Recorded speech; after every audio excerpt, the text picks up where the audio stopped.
I'm Nick Westergaard, and this is On Brand, helping you tell your story. My guest this week is Micky Ogando. We don't use process, we use method as a term. I know it sounds just like, more BS, but it's there's a difference, right? Process is this thing you put up on a board and it's like, in a conference room somewhere and it's on the whiteboard and everyone sticks to it. Method is a little bit more of like, how do we distill this madness we have going on? Because we know our weaknesses and our strengths, so let's just keep them in mind as we sort of kick this thing off, which can go in so many different directions. Micky Ogando is the founder and principal of Bakery, a creative and culture agency headquartered in Austin, Texas. While Micky has experience working in both award-winning agency networks and boutique shops in his native Dominican Republic and the USA, he considers himself an industry outsider. Bakery's unique product-led process, cultural expertise, and creative storytelling have helped it establish a growing roster of clients that includes Nike, DeLorean Motors, Diageo, Kellogg's, Shiner Brewery, and Acadia Health. My interview with Micky Ogando is coming right up. But first...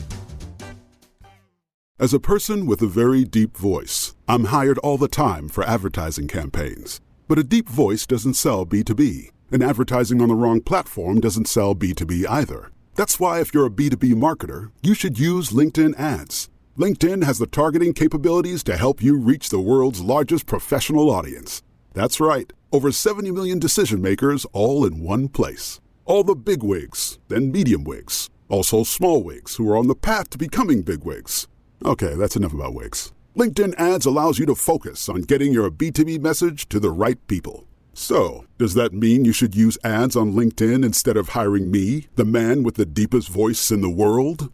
Yes. Yes, it does. Get started today and see why LinkedIn is the place to be to be. We'll even give you a $100 credit on your next campaign. Go to linkedin.com/MPN to claim your credit. That's linkedin.com/MPN. Terms and conditions apply. You may know you're listening to this show along the Marketing Podcast Network, but did you know there are other great shows on MPN to help your business? Mike Carlin hosts a great podcast called Uncorking a Story. Mike, tell us what these fine folks will get when they listen. Uncorking a Story profiles successful writers and authors to uncover how their background and life experiences influence the stories they create. We learn what motivates them, their path to success, and what fuels them to keep creating. And it all starts by asking one simple question: where does your story begin? Ooh, interesting. Where can people subscribe? You can follow the show at uncorkingstory.com, at marketingpodcast.net, or by searching for Uncorking a Story wherever you get your podcasts. You heard him. Go subscribe.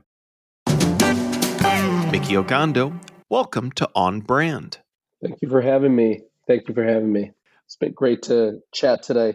Yeah, I'm excited to chat. I'll give listeners the same disclaimer that you gave me with it being South by Southwest as we're recording this, and your voice having South by Southwest all week, which is a lot of loud talking, some consumption of alcoholic beverages and other fun things that make me miss it that much more. So on that note, you talked about, I had been myself and enjoyed going several years prior to the pandemic, and then was headed there. And that was kind of the first chapter of the pandemic for me was not going that year. And, but you mentioned that it felt very back. From the brand perspective, did it feel like it's an area of investment for brands as it was before? I would say so. It's definitely felt this year for sure.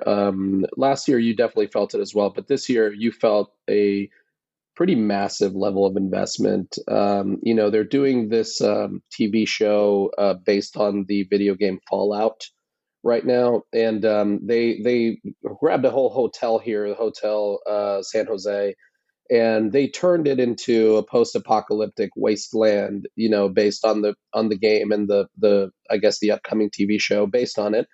Very impressive. I mean, the amount of detail that went into that and the scale of it, I can't imagine that it was cheap. And so, but the line went across, like the whole block to try and get in there. I mean, even us, we did our party. We did our first ever pain au chocolat party, bakery pun. Mhm. But it was we brought over luchadors, like lucha libre fighters from Mexico. So in the middle of this very large party we were having, we had a ring, and we had lucha libre guys, several competition fights going on up until the big finale. And you have the Austin's background just in the uh, giving this fight a really epic backing. And it was like, this was just our party. We're an agency. We expect to have the agency community and some of the Austin community come through, but it was massive. We did not expect this amount of people. We had to, have clickers at the door to make sure there was some in and out and stuff like that. So even for us, it was just impressive, the amount of people that came through. I know, for example, Preacher has their usual early service party, and that theirs was the day after ours, and their line looked like it looked insane. So if it's even happening for the agency parties, which are usual, but I wouldn't say that we compete against like what Amazon's doing or anything like that. Sure. It's yeah, the brand investments are definitely seeing a lot of eyeballs, a lot of interacting. And I would say that's the main piece that I see the ones that are doing well is they're investing in interaction. They're not just doing a kind of a show and tell or just a plain party. There's something that people can really involve themselves in, kind of lose themselves in a story of some kind. So yeah, pretty cool. Well, to be, a bit of an eye roll marketer, I mean, it is, I mean, that segment of the event is in a way well named, with the interactive component is that it's really, when it's at its best, it is something very different from brands that you are experiencing, that you are, like you said, part of that story. And I wonder if, given your own approach at Bakery with creative storytelling, say more about what that looks like today. Oh, I mean, it's insane, the amount of tools and resources and talent that you have available to you right now to make things interactive at any point is incredible. I mean, everyone was talking about the Pop Tarts bowl, right? Like the what honestly got I don't even know, like in terms of social and amplification. I feel like it got more love than the Super Bowl did, and it was a very much a branded event of a usual event that nobody cares about in football, right? But the interactivity about it, the fact that like you could eat the Pop Tarts mascot, like you could there was a lot there that I think made it super cool. And brands right now are looking at, it used to be, it feels old school to say second screen, or something like that right now. It's now like third, fourth, 18th screen, but also like also what's happening, in real life. Like, is there an interaction point now a block away from that person that saw our post on social media? Is there? It's really getting crazy out there in terms of what you're able to do. And to be perfectly honest, there's a lot of hope, I think, from certain agencies and certain groups out there, because you're also seeing clients come back from the I want to say the digital desert we were in for about 10 years there, where everything was supposed to be programmatic and trackable to the umpteenth power. And like, I think that creativity is coming back, funny is coming back, irreverence is coming back. And you're seeing it across the board, and you're seeing those are the things that are actually making people smile, and they're making people feel good about interacting with a brand, which is already an awkward situation. So why not make it a little bit more? Let's make fun of ourselves while we do it. And so, yeah, it's an interesting time for sure. That's such a good point, an important context too, as you look at that kind of industry snapshot that you just gave us, because I do think it has real implications for the role of the agency, which I think you kind of hit the nail on the head of kind of where it had felt a few years back, but with almost like the same big bang explosion of everything that we thought was going to say, hey, now we don't need or need in the same way agencies anymore. Now there's that. I mean, what you were just walking us through is really the creative strategy that needs to be at the heart of anything interactive, immersive, experiential, or part of the overall brand experience. So, what do you think in terms of looking at kind of taking that further, as we talked about what the role of an agency today? Is there a starting point, a jumping off point in your work, in your process? Well, I mean, I think that one thing that we talk a little bit about, and there was actually, I believe it was Ad Age or Adweek had an article recently about like agencies creating, I don't know what the term would be, but over processing themselves, in terms of, that there was some quote about every agency deck that people see in a pitch has like a bunch of squares and triangles and circles in it showing you exactly how it gets done. When in reality, it should be a big old wiggle, of like chaos being distilled into something that is at least palatable enough for the normies to listen to for a few hours. So that's the reality. So I think you know, we try not to take ourselves too seriously. We actually just pitched something I can't talk about just yet. We're still in that process, but fairly big account for us and for anybody. I would say it's a big account, national account. And we came in and we were doing a competitor analysis, and we did a Nicometer, which was the many faces of Nicolas Cage, to compare the different competitors. It's this competitor of yours is this Nicolas Cage, while this competitor of yours is this Nicolas Cage. I think the way that we approach it is we're talking to human beings, and we're talking to them about talking to human beings, right? So as long as we can stay not take ourselves too seriously that we forget that truth, that fact in the center of it, I think we're going to be fine. And so that's where we don't use process, we use method as a term. I know it sounds just like, more BS, but there's a difference, right? Process is this thing you put up on a board, and it's like, in a conference room somewhere, and it's on the whiteboard and everyone sticks to it. Method is a little bit more of like, okay, how do we distill this madness we have going on? Because we know our weaknesses and our strengths. So let's just keep them in mind as we sort of kick this thing off, which can go in so many different directions that we don't know where we're going to end up. So yeah, I would love to have answered that in a more scientific way, but I think this is what you get from us. So you're saying that agency pitch decks need more Nicolas Cage and less Always. Triangles and squares. Everything needs more Nicolas Cage. I think we'll be just fine as a human species if we had more Nicolas Cage and less geometry. Yeah. Well, it's interesting. It's almost like it's I don't want to call it a facade, but I feel like it's something that we often in creative work have to lead with or feel we need to lead with. Again, to validate, right? Exactly. To validate what we do. Because I think there is this huge imposter syndrome that comes with being a creative, right? Where it's like you almost can't believe you get paid to do what you do.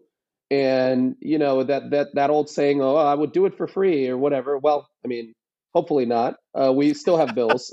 We are, but you know what I mean about like there's this almost guilt of like this is what I do for a living, when there's actual careers out there. There's doctors and engineers and stuff like that the human race really does need.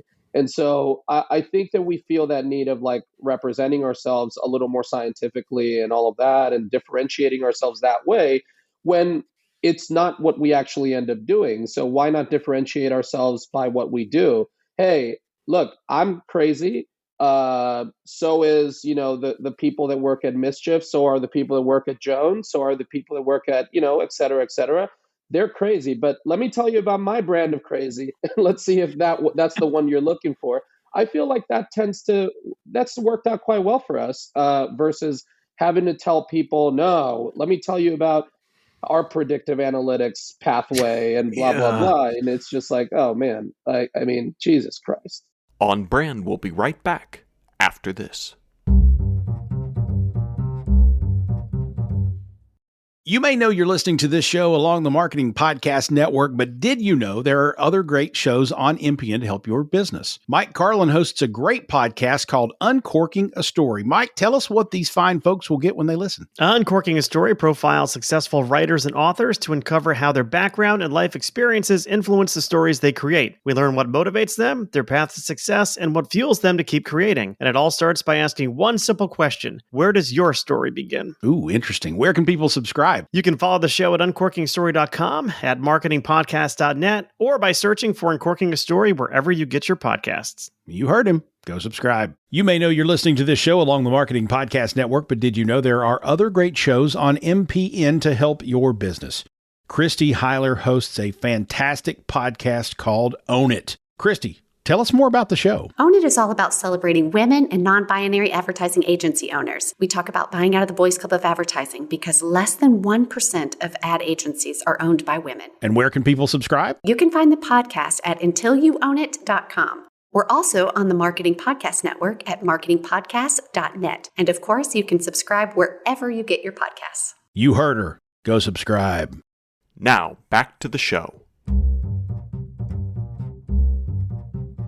Well, I love the label too of kind of over processing it, because I never heard it described that way, but it makes me think of again all of the bad over processing you can do on a photo, and it doesn't even look like the Right. the real person, the real product anymore. And yeah, it's something that we feel like we need to kind of window dressing, when what's important is, I mean, you talked about this in your bio, but really in what you just said as well, it's that it's both the creativity that we bring to the work, agency professionals, but also that outside perspective. I mean, that's even manifested, I can't believe I get to mention it again, but through the Nicolas Cages, because you're presenting that outside perspective to someone that can't always see that.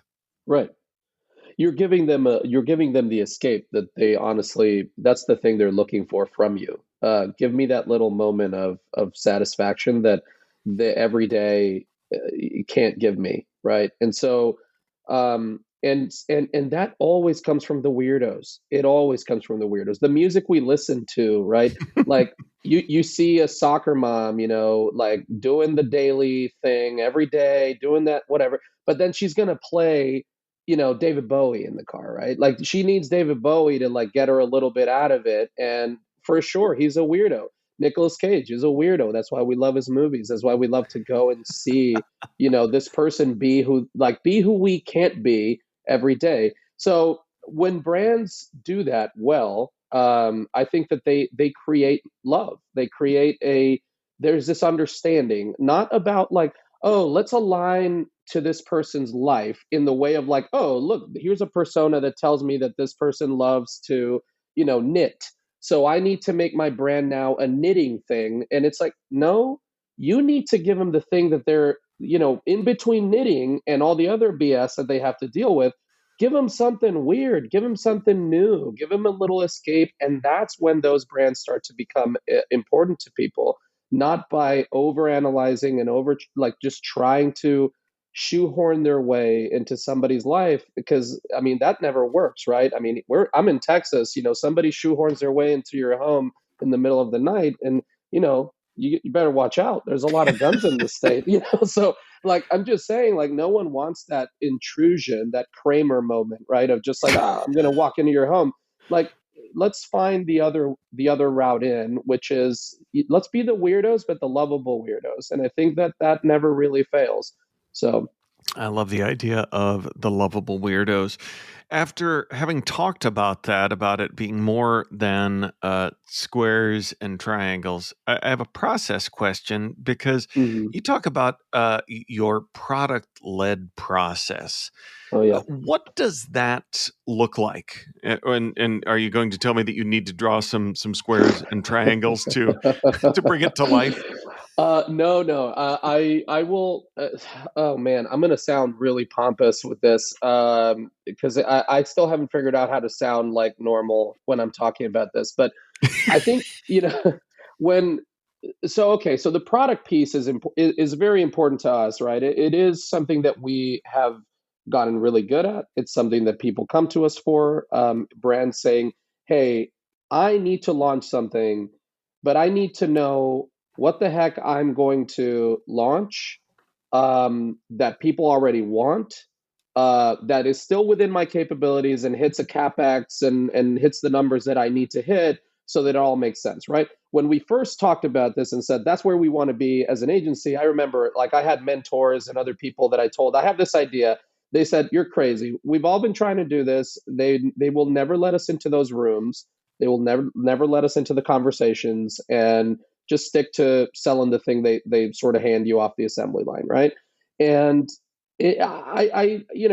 again, being a Dominican that's not even supposed to be here in the United States, it puts you in a place where you're like, I mean, what's there to lose? So we kept pushing, we kept pushing. We got the first chance to do it with LaCroix Water because they're also a very weird and crazy organization, mostly in a good way, and so they gave us the opportunity to do that initially, of like, okay, what's the next flavor of LaCroix Water? What does the can look like? What is the flavor profile? What's the flavor name?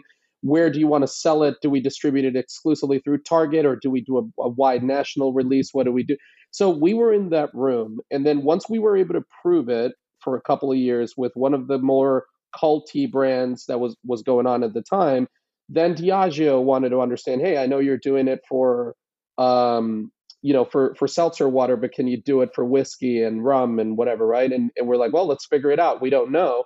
But at that point, we had enough sort of cred and a street cred with it that they were like, yeah, let's give it a shot. And then, we've been working with them for almost 7 years now, and have put a lot of new product into that pipeline.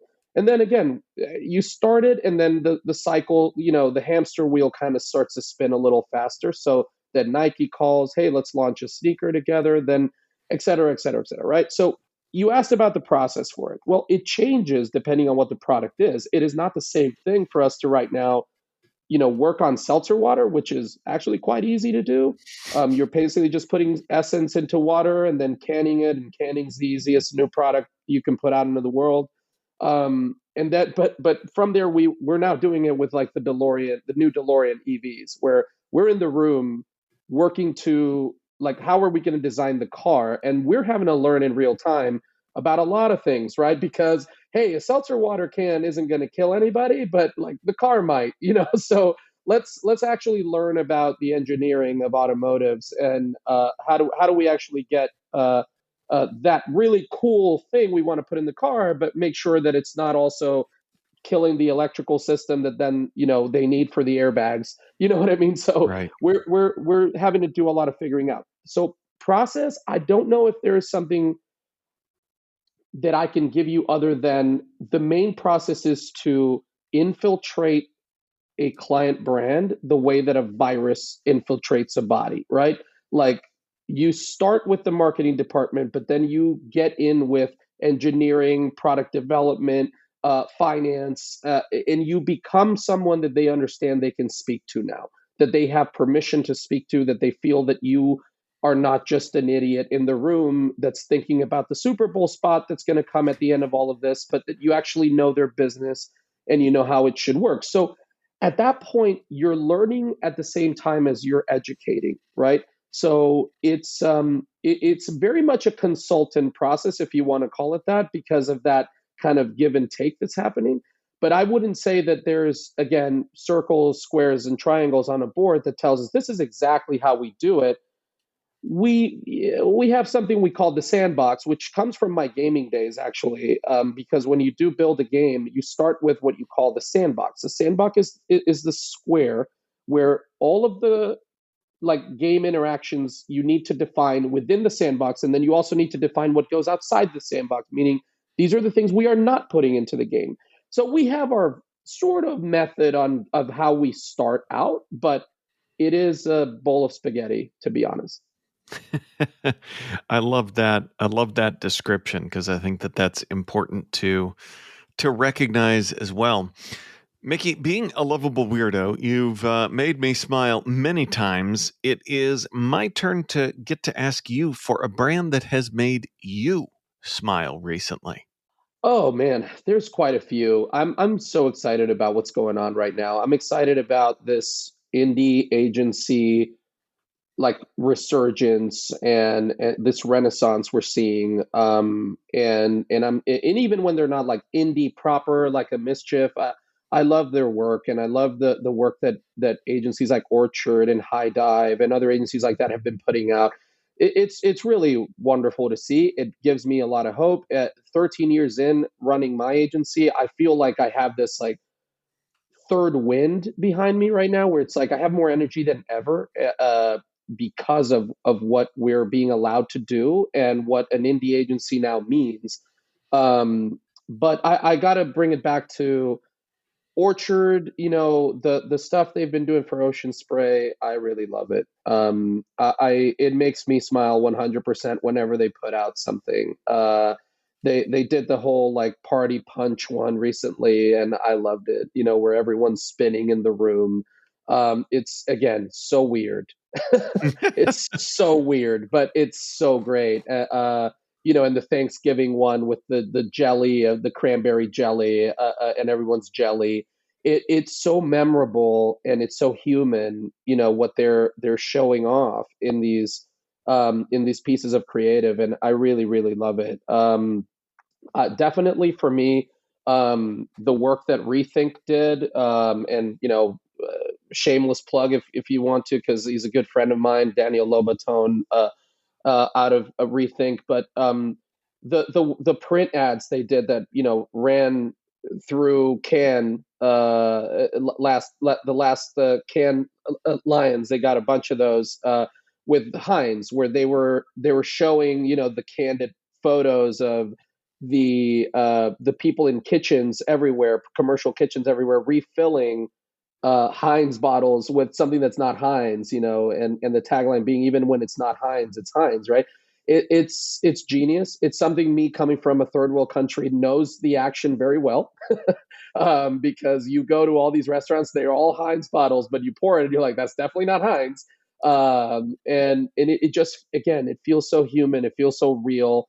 And I love it. I love that a brand that you could get a brand like Heinz to say, yep, let's show my bottle being filled by some like commercial tub of like just tomato juice.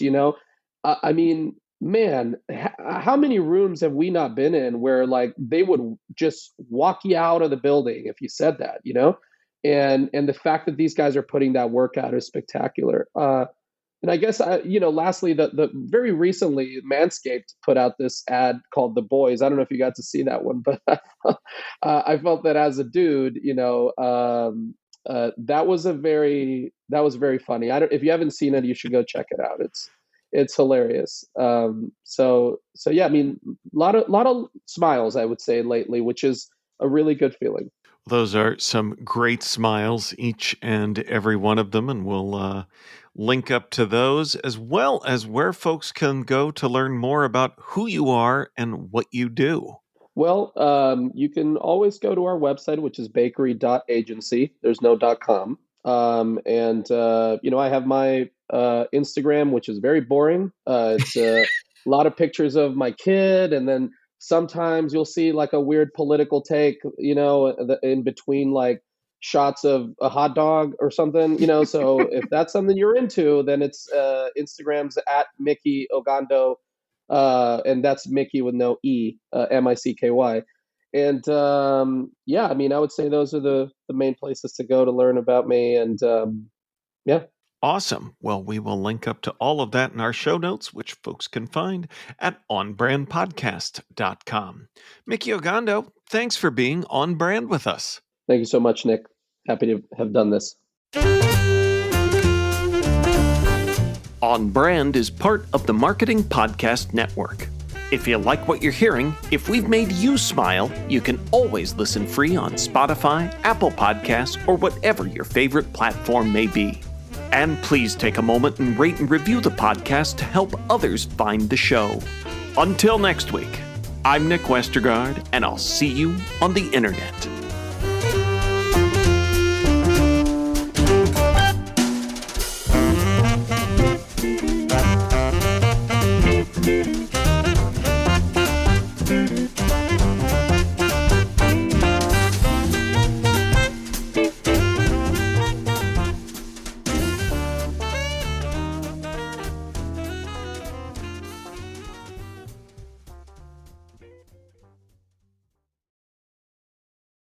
You may know you're listening to this show along the Marketing Podcast Network, but did you know there are other great shows on NPN to help your business? Mike Carlin hosts a great podcast called Uncorking a Story. Mike, tell us what these fine folks will get when they listen. Uncorking a Story profiles successful writers and authors to uncover how their background and life experiences influence the stories they create. We learn what motivates them, their path to success, and what fuels them to keep creating. And it all starts by asking one simple question: where does your story begin? Ooh, interesting. Where can people subscribe? You can follow the show at uncorkingstory.com, at marketingpodcast.net, or by searching for Uncorking a Story wherever you get your podcasts. You heard him. Go subscribe. This podcast is heard along the Marketing Podcast Network. For more great marketing podcasts, visit marketingpodcasts.net.